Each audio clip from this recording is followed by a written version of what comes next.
How to know if you are being used only for sex. Feeling like you're being used for sex is a horrible thing to experience, and the dynamics can often leave you wondering if you're overreacting. Pay attention to things like how often you spend time together without the expectation of the evening ending in sex, how they respond if you aren't in the mood or are sick, and if you feel emotionally connected to this person. Trust your gut and be honest with yourself about your interactions to determine if you are being used or not. 1. Notice what time of day or night they most often contact you. If the texts and calls come late at night or when they're drunk or lonely, you may want to consider the possibility that you're being used for sex. Pay attention to whether you ever hear from them during the day or if they respond to your messages and calls within a reasonable amount of time. If they text you every time they're out drinking at a bar and it's late at night, they're probably looking for a hookup. 2. Assess how often you stay in rather than go out on dates. Do they prefer to come over to your place or have you over to theirs? If you ask them to go out and do something, do they seem uninterested? Keep in mind that this could be done under the guise of being romantic, but staying in means the chances of having sex are much higher than if you're out in public. Some people are just homebodies and that's okay. If the person you're seeing likes to be home, think about how often you spend time together that doesn't end in them initiating sex. 3. Observe how often your conversations have a sexual overtone. Look at your text messages and see how often the conversation takes on a flirty or sexual tone. Think about whether or not you have conversations that are about everyday things, like work, hobbies, or funny things that happened. Pay attention to how your conversations go when you're together, too.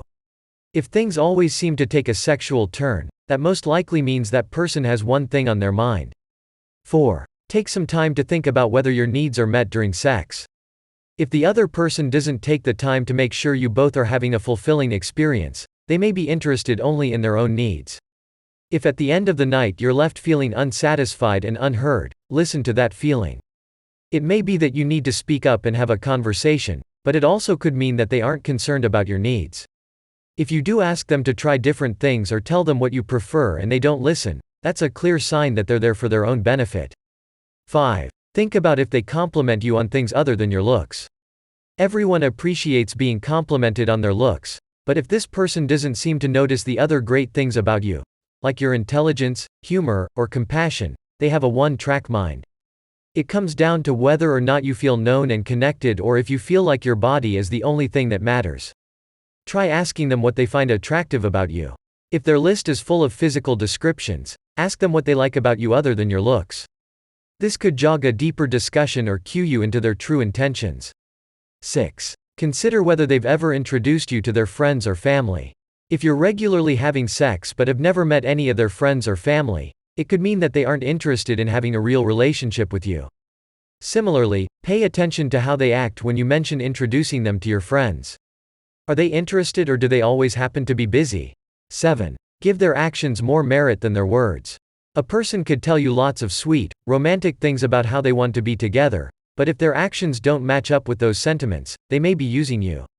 If they say they want you to get to know their friends but never manage to arrange a hangout, they don't want it to happen.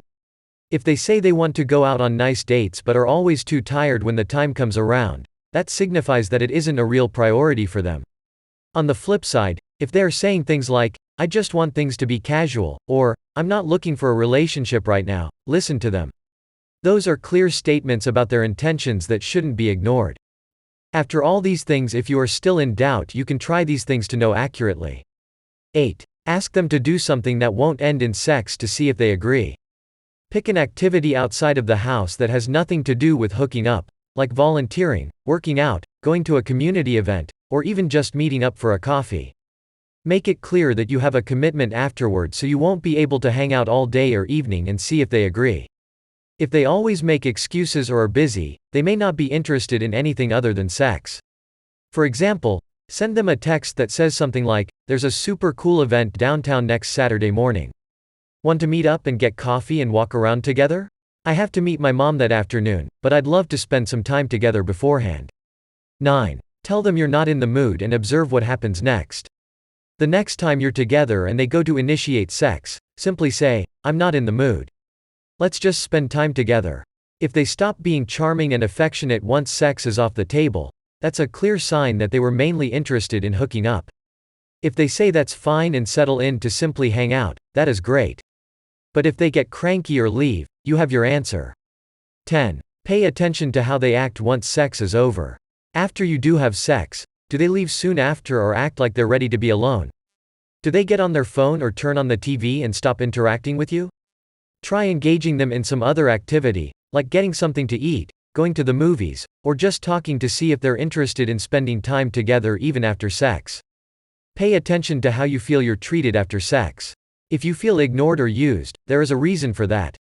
Chances are you're not being unreasonable or dramatic, you should trust your intuition. 11. Text them about something personal and see how they respond. Send them a text about a work problem or a conflict with a friend and pay attention to what they say and how long it takes them to respond. Look for concern, compassion, or advice.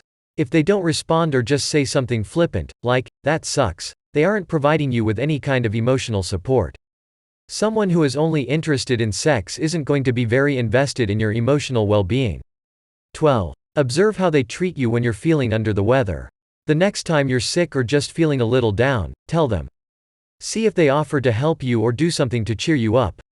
If they aren't interested in seeing you or talking until you're feeling better, that is a sign that they're mainly interested in their own needs. If they check up on you, bring you food, or do something else for you, that's super nice and shows that they do care about you.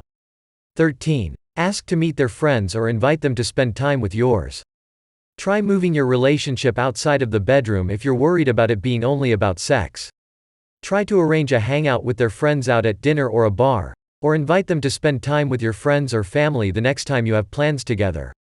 If they always come up with excuses or are busy when you want to see their friends or have them meet yours, pay attention to that. It shows that they aren't interested in becoming a bigger part of your life. Thanks for watching. Subscribe us for more video.